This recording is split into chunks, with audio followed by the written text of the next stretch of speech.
Avant de commencer, petit rappel, on tient beaucoup si vous preniez la fiche d'évaluation, que vous la remplissiez. C'est important pour savoir si on commence l'année prochaine.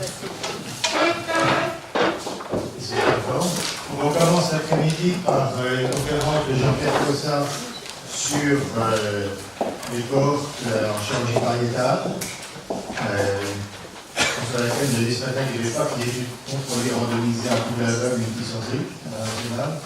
Il y a des moyens aussi très importants de faire de la grande recherche clinique, qui ne veut pas dire moins facile d'ailleurs. Donc Jean-Pierre, merci beaucoup. 20 minutes et 10 minutes de discussion.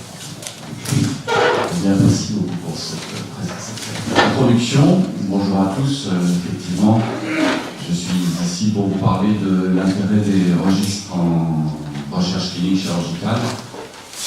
Et vous illustrez mon propos en présentant notre registre au sein du CLEVERNI. Le CLEVERNI, c'est une association de chirurgiens à forte activité pariétale. Et le registre est un outil qui répond bien à nos besoins pour nos études qui sont adossées à des effectifs souvent importants et avec un recul nécessaire sur le long terme. C'est un sujet à la mode. Je vous ai mis en copie ici le programme du prochain congrès de l'European Hernia Society qui tiendra à Vienne en mai. Vous voyez qu'une session entière est consacrée au registre. Pour comparer le traitement, le meilleur moyen de s'affranchir de biais reste l'étude contrôlée randomisée. C'est particulièrement vrai pour comparer deux médicaments. Ça l'est un petit peu moins pour comparer deux techniques chirurgicales, a fortiori si vous y ajoutez un saupoudrage de prothèses pariétales. Le premier interfact que vous allez rencontrer, celui de l'hétérogénéité de réalisation de votre acte chirurgical. Cet acte doit évidemment s'affranchir d'une learning curve qui n'est pas anodine, particulièrement en chirurgie pariétale, célioscopique. Elle peut être source d'un biais statistique qui parfois est majeur. C'est l'exemple que je vous ai mis de cette étude de 2004 de Neumayer, qu'on a appelée l'étude des vétérans, qui était une étude américaine qui comparait en chirurgie hernière inguinale les voies antérieures largement implantées aux États-Unis et les voies célioscopiques. Il y avait un bras où il y avait 1985 patients opérés en voie célioscopique par 250 chirurgiens de façon multicentrique. Je vous laisse faire le calcul, ça fait moins de 8 patients par chirurgien dans un domaine où on sait qu'il faut au moins 50 patients avant de maîtriser un début technique pour cette opération. Donc ce biais est souvent minimisé. Évidemment, le chirurgien va favoriser la technique qu'il maîtrise le mieux et par voie de conséquence la technique qui est la plus ancienne. Le deuxième petit problème dans votre comparaison va être celui tout simplement du fait que le double aveugle est complètement illusoire. Alors c'est caricatural si vous avez deux bras céliaux et non céliaux par exemple, mais c'est aussi vrai, le chirurgien va tout de suite apercevoir si au sein de deux techniques célioscopiques il en fera l'une ou l'autre, par exemple tête ou tête, ou s'il fait deux voies antérieures, s'il fait deux techniques différentes. Là encore donc biais méthodologique. Troisième problème, un peu plus conséquent, celui de l'hétérogénéité des patients. En chirurgie pariétale ventrale, par exemple, il va être très difficile de classer de façon spécifique le type d'hernie ou d'éventration auquel vous êtes confronté. Bien sûr, vous allez pouvoir mesurer le diamètre selon l'axe longitudinal, selon l'axe transversal, calculer la surface, les classer en sus, en sous-ombilical, en latéral, en médial, etc., etc. Au mieux, vous n'obtiendrez que des niveaux d'effectifs dans chaque bras, très probablement insuffisants, et donc assortis d'un manque de puissance dans vos tests statistiques. Et puis quand bien même vous arrivez à conduire cette étude à bien, finalement vous tirerez des conclusions sur des hernies ou des éventrations très particulières, des niches de résultats, dont il sera difficile de conduire une exploitation clinique et que vous ne pourrez au bout du compte pas vraiment utiliser dans la vraie vie. Quatrième problème, spécifique à la chirurgie pariétale, mais qu'on peut retrouver certainement dans d'autres domaines, c'est celui des réalités du marché industriel, du marché prothétique. La Haute Autorité de Santé, en 2008, avait cherché à cataloguer l'ensemble des prothèses disponibles sur le marché. Elles étaient près de 200. Il y a eu un fantastique engouement pour la prothèse en chirurgie de paroi. Et elle avait d'ailleurs tenté de classer ces prothèses en classification ASR, amélioration du service rendu. Le deuxième problème, c'est que ces prothèses, elles évoluent, et elles évoluent plus vite souvent que la conduite de vos études. C'est-à-dire que quand, sous l'impulsion de la concurrence commerciale, un nouveau produit sort, eh bien, il remet en question complètement les résultats que vous êtes à peine arrivé à produire avec la génération précédente. Un élément qui est dénoncé par Preil dans le British Medical Journal est celui de la transparence des résultats, qui peut être effectivement une certaine source d'une certaine interférence dans votre publication.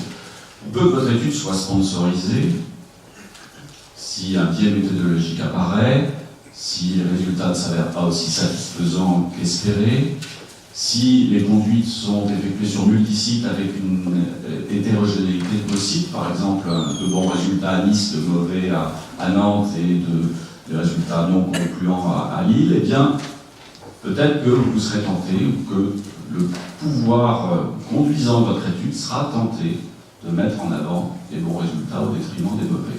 Ou en tout cas, peut-être sera-t-il tenté d'oublier la publication du mauvais résultat. Dans l'oubli, il y a celui des événements rares ou tardifs. Quand une étude randomisée est terminée, elle est terminée. Elle est terminée, il n'y a pas de suivi ultérieur, il faut la publier. Une fois qu'elle est publiée, on l'enterre. Ou en tout cas, on ne va pas la reconduire, on la renouvellera évidemment, éventuellement, mais l'étude est terminée. Qu'en est-il des événements à occurrence faible ou à occurrence tardive? Eh bien, l'étude étant un usage unique, elle ne va pas les intégrer. Deux exemples pour vous faire comprendre ça. À temps 0, à temps T0 et à temps T plus 10 ans. Vous comparez deux techniques opératoires, technique A, technique B, elles ont les mêmes résultats immédiats. Vous regardez à 10 ans ce qui se passe, prenez l'exemple du Schuldis. 10 ans après, le taux de récidive n'a rien à voir avec le taux de récidive immédiat. C'est d'ailleurs toute la raison qui a amené à son abandon à la fin des années 90. Exemple plus parlant peut-être encore, vous comparez deux prothèses, prothèse A, prothèse B. Prenez l'exemple des prothèses PIP, à l'origine les prothèses étaient validées, 10 ans après c'est une catastrophe, un scandale sanitaire. Donc événement rare ou tardif, c'est un point important. Alors dans les registres, l'analyse est complètement différente. C'est une base de données, qui est saisie en temps réel, c'est la vraie vie, c'est votre quotidien, c'est votre outil de travail au quotidien. Il n'y a pas de limitation comparative, vous entrez toutes les prothèses que vous implantez, vous ne posez pas de questions. Il y a un contrôle qui n'est pas pyramidal, il est mutualisé, vous avez accès à tout ce qui est rentré en temps réel. Il n'y a pas de risque de sous-publication de ce qu'on appelle les événements indésirables liés aux soins. Il y a une mise en évidence de résultats. Certes, ces résultats demandent à être confirmés par des études randomisées, mais ce sont d'excellentes pistes et, au passage, je vous signale qu'ils coûtent beaucoup moins cher pour chaque dossier par rapport à la conduite d'une étude. Ils détectent, ou ils vont détecter sur le suivi les événements en occurrence rares et ou tardives. Et c'est donc la première utilisation que l'on fait des registres, ce sont des outils de veille sanitaire et de post-market. Les Allemands l'ont compris assez tôt, ils ont mis en place un registre qui s'appelle HerniaMed, qui est un registre qui est déclaratif, qui n'est pas contrôlé. Ils sont en train de faire évoluer l'outil, mais pour l'instant c'est un registre à saisie complètement libre, le chirurgien choisit ou non de rentrer ses malades. Il peut d'ailleurs les rentrer à un moment et puis s'arrêter à un autre. Il n'y a pas d'exhaustivité réelle de saisie de ce registre en prospective. Et donc il n'y a pas de véritable garantie qualitative des résultats. Il y a un risque là de sous-déclaration des événements indésirables. L'exhaustivité, pour être valable, elle doit être bien sûr produite dans la durée et les résultats doivent être fiables à 2 ans, à 5 ans plus, ça pose un souci, de modalité de suivi, et puis ça pose bien sûr un problème de financement de ces registres. Dans les pays nordiques, les registres ont a priori atteint cet objectif d'exhaustivité. La raison en est très simple, en fait, le chirurgien et l'instrument de travail où est produit l'acte opératoire, pour être payés, doivent saisir leurs malades dans les registres. Donc, l'exhaustivité, elle est là. Mais l'outil comparatif s'avère insuffisant. En fait, c'est un outil qui repose sur une certaine hétérogénéité quantitative. Ce sont des pays où il y a une très très forte implantation de voies antérieures, pour rester dans la spécificité de la chirurgie pariétale, au détriment de la célioscopie. Il y a donc un apprentissage qui est moins parlant. Il y a une hétérogénéité également qualitative qui dépend donc pour chaque praticien de ses propres casuistiques, de ses propres habitudes. Et il y a une reproductibilité des procédures qui est moins compatible avec la conduite de travaux multicentriques. Le nombre limité d'items médicaux est également un élément qui est mis en avant pour tempérer l'utilité de ces registres. Ce sont en fait les témoins de la deuxième utilisation de ces registres qui sont juste une utilisation de santé publique. C'est ce que nous avons en France sous la forme du PNSI. En France, grâce au codage, on peut vous dire, regardez les chiffres de 2014 en chirurgie pariétale, bien qu'il y a eu 62 886 hernies réalisées par voie antérieure et 33 294 hernies réalisées par voie célioscopique pour le côté inguinal unilatéral. Et puis on peut commenter, on peut parler des bilatérales, etc. Mais ça s'arrête là. C'est un codage simple. On ne peut pas approfondir véritablement les données des patients opérés pour conduire des études de validité scientifique. En termes de validité scientifique, pour contrebalancer le côté randomisé et contrôlé, depuis 1983, il y a une idée qui a été émise à cette époque par Rosenbaum, qui est celle de s'adosser à un score de propension fiable. Alors je vais essayer de vous expliquer en tant que non-statisticien ce que ça veut dire, mais vous en savez peut-être plus que moi à ce sujet. En tout cas, l'idée est de dire que pour avoir des résultats le plus possible affranchis de biais, il vous faut un grand nombre d'items. Pourquoi? Parce que plus vous avez d'items pour caractériser vos patients, plus vous allez, au sein de la population de vos patients, pouvoir vous affranchir de facteurs de biais et construire des facteurs confondants. Ça va se faire évidemment si vous avez beaucoup de patients. Donc il vous faut beaucoup d'items et beaucoup de patients. Avec ça, vous allez pouvoir faire des appariements corrects avec des cas contrôle et des cas non contrôle. Et en ajustant les facteurs confondants, vous allez pouvoir arriver à obtenir un score de propension fiable. C'est en quelque sorte, en fait, le pendant dans les études non contrôlées des analyses multivariées. Et ça apporte un crédit statistique à votre travail qui n'est pas un travail fondé sur un tirage au sort. En fait, si vous voulez avoir un registre digne de ce nom, un registre de poids, cette diapositive résume la précédente, il vous faut une méthodologie aussi rigoureuse que dans un RCT, c'est-à-dire qu'à défaut de randomisation, il vous faut une étude sous contrôle, une étude contrôlée entre guillemets. C'est ce que nous avons essayé de faire au sein du registre du Club Hernie. Alors je vous disais, Club Hernie, c'est un club de chirurgiens en fait à forte activité de chirurgie pariétale. Les photos vous illustrent un petit peu le côté convivial qui en fait est directement dépendant du mode de recrutement dans ce club qui est celui de la cooptation. On se connaît, on sait ce qu'on vaut, on sait ce qu'on fait et un critère quantitatif est exigé puisque chaque chirurgien doit faire plus de 100 hernies par an pour pouvoir entrer dans ce club, sinon d'ailleurs on le convoque, on ne le contacte même pas. Alors, en fait, il fois qu'on est dans le club, qu'on a intégré l'idée qu'on allait rentrer le patient dans le registre, on a une rigueur de saisie. Le contrôle des saisies, il est assis sur une charte de qualité que l'on signe, un engagement moral, qui nous fait nous engager à saisir nos patients de façon anonymisée, bien sûr, consécutive, sans aucune sélection, de façon exhaustive, pour les patients, pour les variables, vous allez voir, il y en a pas mal, en temps réel, ça c'est un élément important.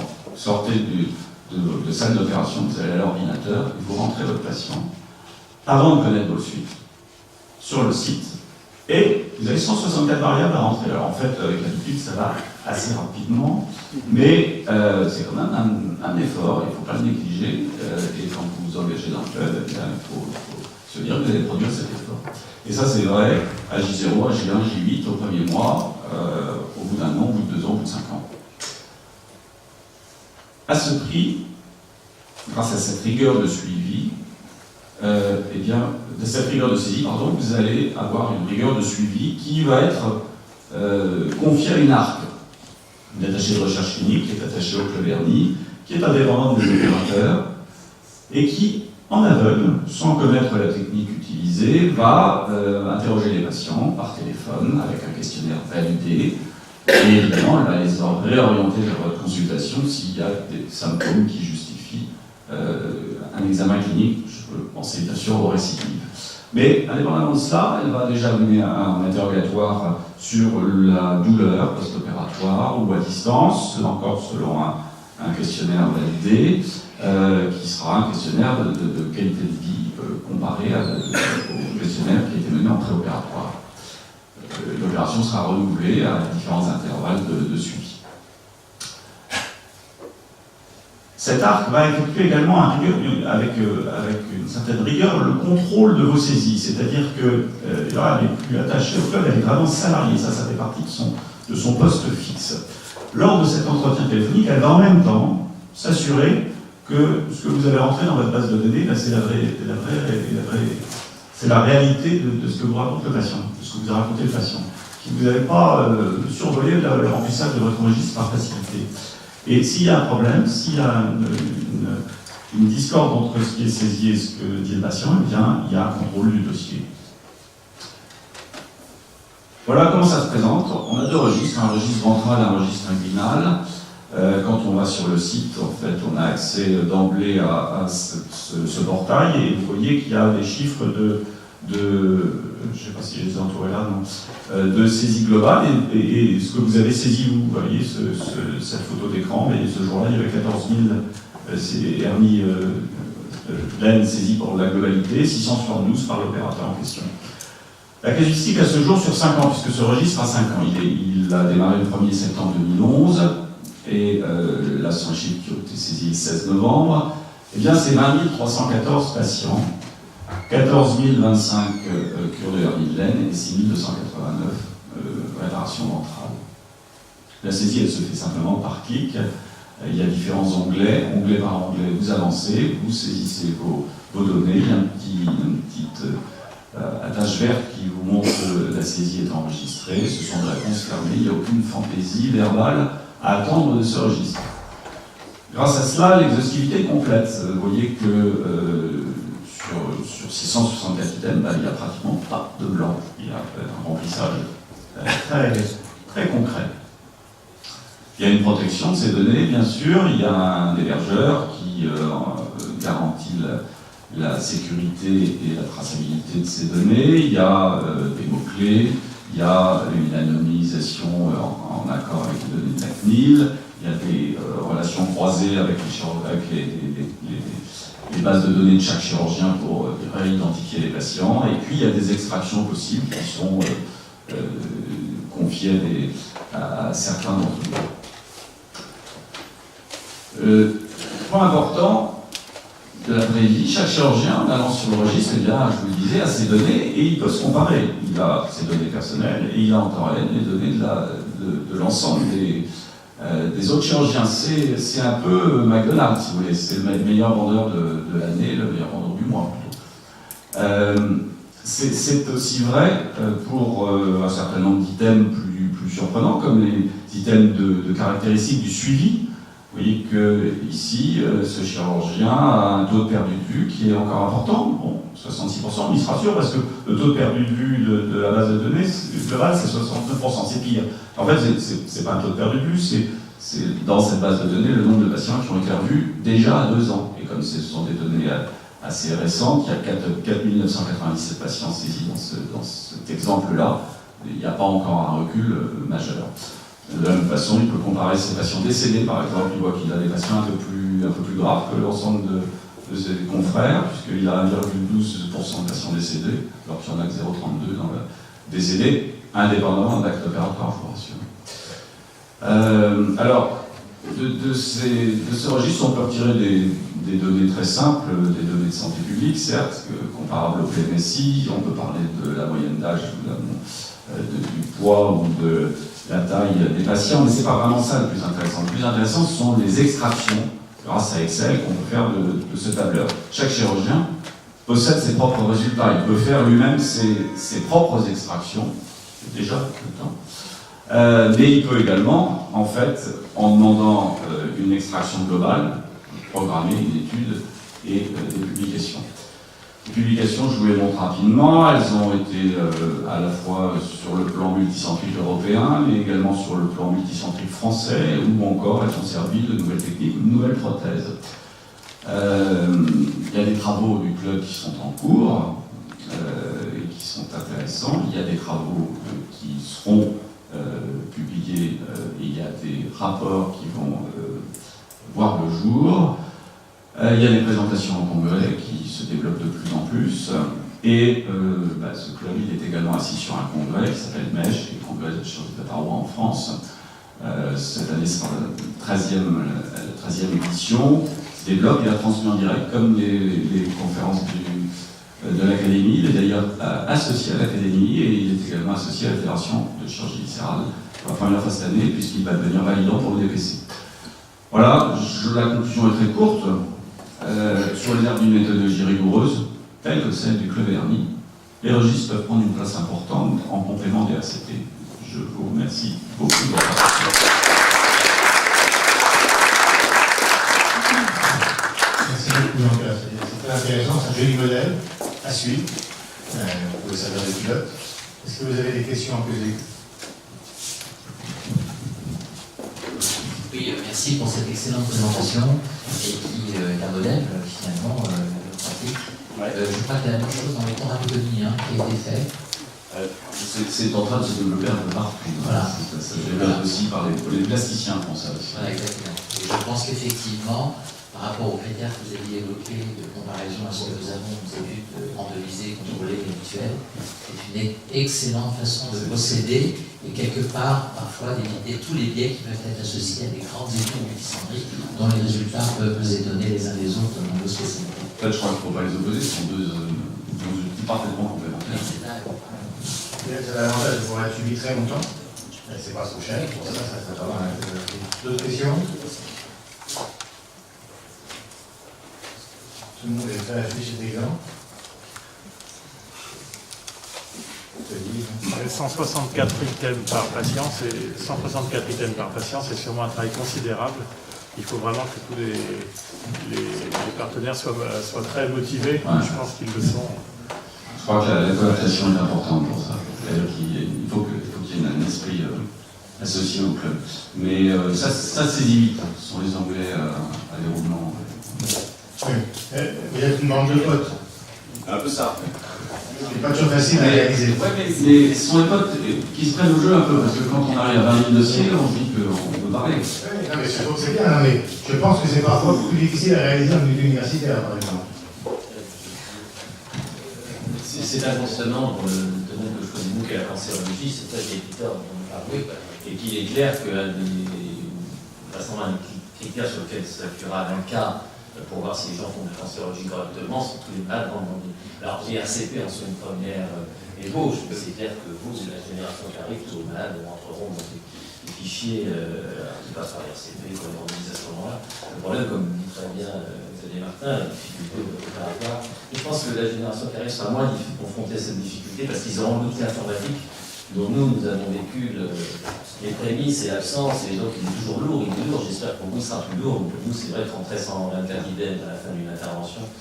Non mais ça va. Le secret c'est de le faire tout de suite. L'horreur, c'est prendre 10 dossiers de retard. Parce que alors là, on va pas entrer dans la polémique, quand on fait tout de suite et qu'on vous attend pour faire autre chose. J'ai encore une question à poser à Jean-François. Que dit que les Européens du Nord avaient réglé le problème en rattachant le paiement de l'acte au remplissage du registre. Mais ça ne dit rien de la qualité du remplissage du registre. non, justement. Ce que j'ai dit, c'est qu'ils avaient réglé le problème de l'exhaustivité, mais pas de la qualité. Et en fait, leur registre, c'est juste un PMSI un petit peu plus développé, bien inférieur. Est-ce que vous avez encore des questions à poser à Jean-Pierre Cossard? Non. Merci beaucoup Jean-Pierre. J'invite Henri Judet et Richard Villet à modérer la session suivante.